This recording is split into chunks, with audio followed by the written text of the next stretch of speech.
Hindi ko maintindihan saan nanggagaling yung total failure ako as a Department of Education Secretary.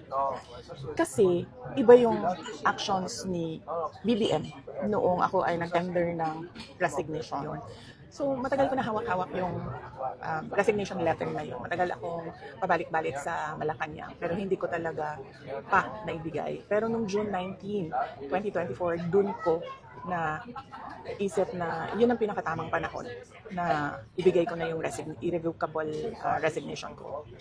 And then sinabi ko na sa kanya, may dala ako na letter, ibibigay ko sa iyo. Tapos binigay ko sa kanya. And then, nung binasa na niya, ang sabi niya, why? Tanong siya sa akin, bakit? Tapos sinabi ko sa kanya, ayaw ko na pag-usapan kung bakit ako mag-resign. Para sa akin ba, kailangan pa ba itanong yun? Hindi mo ba nakikita kung ano yung ginagawa ninyo sa akin? O parang hindi naman ako masokista na aatakihin ninyo ako nang aatakihin habang nagtatrabaho ako para sa inyo, and to think na the Department of Education was the department that was delivering results sa administration.